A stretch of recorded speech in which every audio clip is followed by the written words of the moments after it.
Hey there, everyone. How y'all doing? Today we are back at it again with what is episode number 12 of Free-to-Play to a Main, where I turned what was a free-to-play account into what is now a fully sustained members account that can pay for its own membership. I currently have 8 days left, so won't have to worry about that this episode. However, what we will have to worry about is chopping down this willow tree. I'm also going to go do a little bit of range after this because I've recently acquired the Avid's Attractor, which will allow me to get my own stuff back and just ease range all in all. And since I've been, grinding so much of my melees, I figure time to probably go ahead and even it out. But that is 61 woodcutting, which gives us the dragon axe. So that is going to be a helpful unlock for the future. Probably going to leave woodcutting alone for a little bit. That's the main unlock I wanted to get. And at this point, I really would just have to chill out and do willows or maples. Looking at the bank, I don't know if I have any big plans this episode for money making. We might do a little bit, but I have 19.5 mil, which is pretty good, a bunch that I have here. I don't have to worry too much about it. I'm kind of liking where I'm heading right now. I've been working towards some good goals that I want to put to use. So let's get going with a little bit of range. Right now, doing a little bit of sand crabs with some black knives because they're just pretty cheap. I mean, they're cheaper than steel, so I figure I'll go with those. And the most ragtag bunch of gear I could find at the bank. But right now we're gonna have an improvement to that gear, and that is 40 range coming in. With that, we do actually have a 1075 total that we hit just a second ago, and then we have green d'hide as well. So we'll be moving on up through the d'hide tiers at this point, and eventually I'll kind of just wrap the gear on up once I get a little bit higher. And missed it by a bit, but that is 50 range coming in right now. I mean, still just hanging out over here, rocking the blue d'hide. Nice little upgrade. Next, I think once I get to red, I'm probably going to be done. I really don't want to go to black d'hide here. I don't really think it's the best way to go about it, but I still want to get it up a little bit. So then I think I can start using magic short bow pretty effectively on some tasks as well. So to put this into perspective for all of you, basically I've been here now for what is about 6,000, I think 5 or 6,000. So that was actually 5,000 knives thrown that was able to get me from 131 to 59 range. I'm currently going to finish off, I think, at 60 or 61. Really at 60 I get this red dragon hide, which is what I have in my inventory, but then at 61 I get the rune crossbow. So might go the extra level, not really sure yet, because I really don't want to use the rune crossbow, but I guess it'd just be cool to get real quick. At the moment though, the reason I have so little cash is because I have bought some crystal keys that I have in my bank that I'm going to use for when I get done with this. I did it, I got the recorder up, woohoo. Oh, T. yeah, 65 hit points. There we go. That is it, ladies and gentlemen. That's the level. Good old 60. Oh, yeah, there we go. 60 range. I'm not going to get 61. I mean, I really don't need the rune crossbow, so I am fine to go from here. But now I got some good red d'hide armor, and here soon we can, kind of progress that up to black d'hide, which is really the end game kind of PKing meta. So pretty happy to get closer to that. We definitely have to improve on some of this gear. And yeah, for now I think I'm going to get a lot of easy skills out of the way. Some of these levels are still low, like smithing and stuff like that. And then we'll do some quests as well, considering I'm still looking towards 175 quest points and I need to get some more done. So first time with the magic short bow, I did imbue it. In case you didn't know, you can imbue the magic short bow. This is probably one of the best, or one of the better DPS ranged weapons up until the toxic blowpipe, along with the rune crossbow. But the imbued scroll is 21k, not a whole lot of a price to pay. And as far as the upgrade, really the only thing it does is it boosts your range attack bonus from 69 to 75, so plus 6 upgrade for 20k. Not a bad price. And in addition to that, whenever you spec, it only uses half, so you can get 2 specs in at once. And also I did not do this when I got 50 range, however I talked about it before, and that is getting an Avid's Accumulator. I have to go ahead and do this, and now they make it real easy so you can buy a ton of them, so I'm just going to buy a little bit. I'm probably going to die out there in the wildy every now and then. But yeah, looking really good. Need to upgrade the coif and the boots, really just everything. I mean, once I hit 70 range, it really rounds off the whole outfit, but for now, looking alright. And this is the end of the Corsair Curse. Took me a few times to try to say that. 2 quest points coming in, and I also have access to the Cove, which, now that I'm not in free-to-play anymore, probably won't do it, but that does make the free-to-play questing done. There is no more to be done. Back with yet another quest. This is going to be the end of Ghost Ahoy. Actually, a somewhat long quest, but 2 quest points coming in. No prayer level, but most importantly with this quest is the Ectophile, which is a very useful teleport for the Eastern Province over here in Mauritania, because we can teleport to the Ectofunctus right here, well, infinitely really, as long as you end up filling it back up, which it does automatically every time.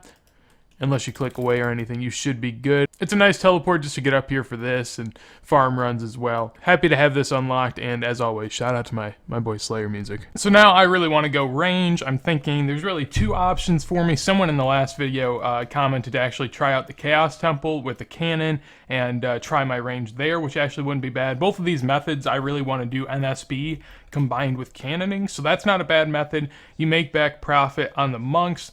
But the other idea I had was green dragons. I know that's more of an old school method, and I don't know which one's necessarily going to work better. I could try over here, probably my best bet with the cannon, or maybe up here. But we'll try those two out. The problem is right now I don't have that much cash. I'm looking at about, if I sold off some stuff in the bank, I could probably scrap up about 500k pretty easily, but that's not enough for cannon and cannonballs. So we have to go do these key halves. I have to put them all together. We have 711.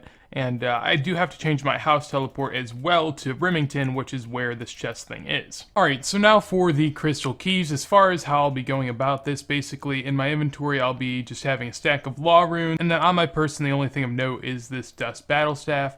This will give me air and earth runes, and then I can teleport to house only using one slot. You know, since it's only one slot, I really can't have much better of a teleport to my house, so I'll take it. And then every inventory I'll be carrying 12 keys with me. If you're doing this as like a main account money making method, since I'm solo I can't use alts or anything, but it is very beneficial to have an alt because as you'll see once I get here, you do kind of get a lot more stuff than you can hold. So teleporting to, I thought I changed my house. So pretending the clip in which I explained all of this didn't corrupt. So this is how I went about it. Basically I used my house teleport. As I said before, I was using the staff and law runes. Here, however, I'll use a house tab. We teleport to Remington, and then we run south at this building right here. Open the door, walk on in, and off in the far corner there is a crystal chest. I will now on screen display the wiki results as far as what the percentage drop rates are, and the wiki says that this is actually at a loss. However, that's not true. I've tested this for 1,000 before, and I've done it even other times than that, and the rates are not what the wiki says, so I don't know if those are old rates. Maybe it got changed a little bit, tweaked, whatever. The idea is you use this crystal key on the chest, and theoretically you should profit, because why would people buy these keys for a high price if they couldn't? That key I paid 23.6k for, and the loot that I got from it is 35.2. Obviously that's one key. It's a very, very good result. That's not what you should expect by any means, and as you'll come to find, nowhere near. So pretty scared to actually price check this because I don't really think I made that much. Looking at my bank value while I was doing it, really didn't increase that much. I might be able to sell the dragon stones for a bit higher of a price depending on what it's going for, but basically this is the loot that I had. I put most of my loot paths and tooth halves together. I did another 28 of those combined. I just didn't finish them off. So 728 dragon stones, that is 10.5 mil where a lot of the money is at. Now remember, I spent 16.6 on this, and if I throw the rest in, that is, I mean, that's 17.1. That's not bad. And the thing here is I might be able to kind of sell the Dragonstone for a little bit higher. If I can, that's a huge plus. Well, this didn't go the way I expected. Right now, 6.4 mil is what I have in coins, and then I also have 10.5 here. So, all in all, it really comes out to about 17 mil in total, which means I made 400k in about an hour and 5 minutes. I am selling those pretty cheap, but even then, even if I sold them higher, it's like 500k. I don't know why crystal keys are so expensive. Usually whenever I test these, they're very good, however, not at all right now. But we did make a little bit of money, and since I have a lot of cash and no chain mace at the moment, I'm gonna go and buy a cannon set. First time ever getting one of these. That is 758.4k. I know you can buy these for 750. I have about 18 mil. I could buy about 25 at a time. I don't know how fast they sell. Nah, they don't sell fast enough. You can only make like 500k an hour on them. Maybe more. And then we'll go and grab 5,000 cannonballs. Now I have to decide how many I want to take out here. I'm thinking about 1,500, maybe a little bit more.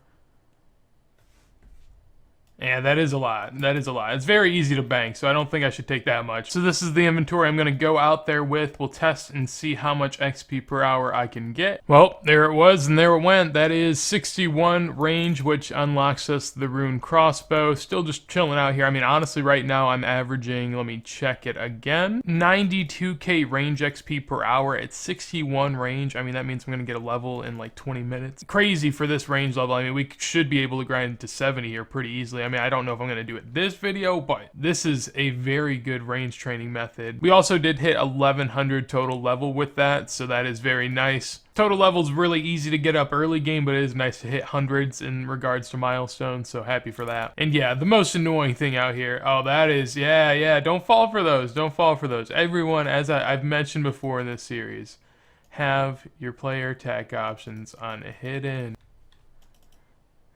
You can't get caught that way. It's the best way to go about it. I mean, I guess now I just helped him go get someone else quicker, so maybe I should have just let him sit there. I don't know if I did a good thing right there. Yeah, this is toxic.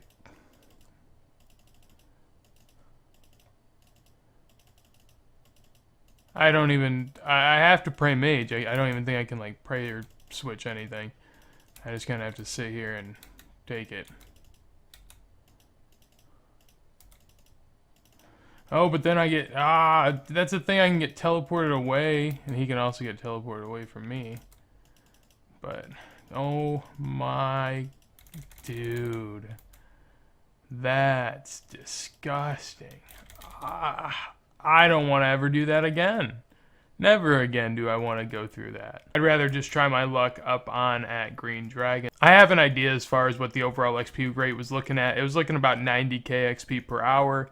And I was on pace to kill close to 260 an hour. At the rate I was going, it was looking like I was going to use about 3,000 cannonballs an hour as well. And with the average rate of all of this stuff at Elder Chaos Druids, really you're hoping for some of the rarer hoods and robes. In addition to that, the regular loot. The overall cost would be about 600k in cannonballs per hour, along with 100k in miscellaneous. And you would be able to net back what was about 400 to 450, so not that bad of a loss for such a good method at the low level, but with that kind of PKing scene, I don't really want to be down there, and if I can make money elsewhere, I'll at least see how it is. Alright, a weary noob wanders into the wilderness yet again. Yep, very weary, very weary. Gonna keep on scooting over here. I think this is where I want to go. Out of anywhere in the wilderness, I feel like this is the most calm area, so if you're ever looking to come and kill me, you know where to find me. And I'm going to do what this guy's doing, just kind of stand over here. I'm going to stand a little outside the zone so they can't aggro me, and then my cannon can hit all of them. So finding ourselves a free world, I have to put on the anti-dragon shield though, since the magic shortbow is one-handed. I'll throw down the cannon right here, and we'll give a little example of what I'm going to do. So, throw the cannonballs on in, get ready to fire, and I'm going to stand back over here. I don't know exactly where the spots are yet, still getting a little used to it. But ideally, I want to stand out of their area so that, well, I don't get aggroed exactly right there. So you want to typically stand a little bit more to the south. You just go until they start coming back. Once they start to run back at you, you run out of the zone, and it's that easy. Your cannon will keep attacking all of these. You're going to have to run a little bit, but that's good. That means you're getting more D-bones. That means you're doing what you want to do. This stump, definitely a good shout as well. For the loot for every inventory, I'm getting about 120k in drops, and I'm spending close to 40k on cannonballs, which nets me 80k profit. I could probably do about 10 trips per hour, so I could get 800k profit, and I'm also averaging about 40k range XP, which is definitely a lot lower than what I was getting before, but I really don't mind it, and I like this method a lot more, to be honest. So I think I'm going to do some of the early range levels here at Green Dragons, and then the profit that I make from that, I'll then turn around and use at the Chaos Druids. So, never catch the levels, but there it is. Another range level here. It should take me, as I'm getting 40k range XP an hour, yeah, a little longer, about 50 minutes per level, right now, but I can speed that up just by changing location, which is always an option. So I just used 800 cannonballs, and this is what I was able to get, 425k. So I paid 160k for the cannonballs, netting me a pretty decent profit. I'm now going to buy some more cannonballs back. So now I'm going to run through 2.8k cannonballs, which cost me 560k, and we'll see how much we can make. So the nice thing about the cannon is it also allows me to pretty much keep worlds to myself. This guy's here right now. He just got here while I was, teleporting and doing a bank run, but basically, if I stay out of combat with anything, my cannon hits every single green dragon in the area. So I usually don't have to worry about anyone staying too long. They usually get annoyed and then leave. But that is 63 range. I have had a few encounters with PKers out here. Nothing too notable, though. I mean, pretty much anytime I see one, I either try and get in combat with a green dragon, because if you're still in combat, they can't attack you or teleport block you, so then you just teleport out. If they do get on you, just try to run them around the green dragons. At some point, a green dragon will hop on them, and then you'll be able to log out when they can't attack you, because they're in combat with the green dragon. So pretty simple stuff, and that is 68 strength as well. Just was somewhat close to that for some reason and never got it. Alright, fundamental shift coming up. I have now been here for about 50 to 55 minutes, and PKers are in abundance, so I am just gonna get on out of here.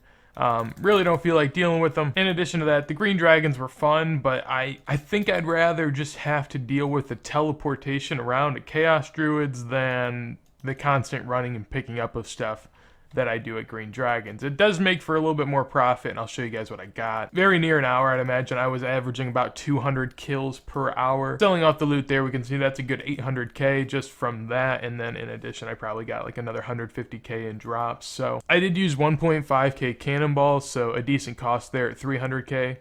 Netting about 650k an hour in profit, which isn't bad at all. But the XP per hour was lingering between 35 and 40k. So really, it seems like it's about even with the Chaos Druids, and it comes down to which one I'm getting PK'd at more and which one I like more. So I'm going to spend all the money we got from Green Dragons on more cannonballs, and now we're going to run on out there to the Chaos Druids with a little over 5,000 of them. Feels good to be back. Feels good to be back. And that's why we're out here. 64 range coming in. That was too quick to get the recorder up, baby. That is that's a second death out here. The guy came up with a DDF just like that. My life's gone. I probably lost like 180k in cannonballs, maybe another 50k in supplies. I mean, it sucks, but it's not enough to really, truly a great feat, a level recorded on video. 65 range coming in before I was rudely PK'd. Probably have enough cannonballs for at least another level, maybe close to another. 42 XP, okay, never mind. That is 67 range coming in, 3 more levels away from getting ourselves a black D-hide at the moment. I am running quite low on cannonballs right now. I have 131 left in my inventory, and I think I have another maybe 500 in the bank, and then I'll be done with my 5,000. So that probably won't get us 68, but however, it will get us definitely on the way. Still haven't seen an Elder Druid piece. I just died because I was looking at the drop rate of a shield left half, and yeah, it's rare drop table. It's weird to see that as my first rarity, but so be it. 400 cannonballs left. I guess it's something. 60k. This is where it ends. This is it. This is it. You know what? I was gonna end the video after those 400 cannonballs. Why not now? Why not? Let's just go out like this. Go out on top, folks. So throwing everything into the bank, we have right now 18 mil. Obviously not a ton of progress this episode in regards to cash, which is, we're focused a bit more on our stats currently. In this episode, we've hit over 1,100 total, and we're within 60 quest points of being able to do Recipe for Disaster. So big goals ahead. Got a cannon in the wilderness as well, so a little closer to 19 mil, but that is going to be it for me. Obviously, we are very close in this series with 70 strength coming soon. Dragon Defender, I'll get 60 defense, 70 range. I mean, we're going to really start to solidify our combat stats, and then we're going to get going with some skills and questing. If you guys enjoyed the episode, make sure to leave a like. If there's anything you want to tell me, anything you want to see me do, let me know in a comment down below. Also, join the clan chat, small EXP lamp in game, and subscribe if you want to see more. With that said, though, hopefully you guys do have a wonderful day, and it is Wednesday, my dudes.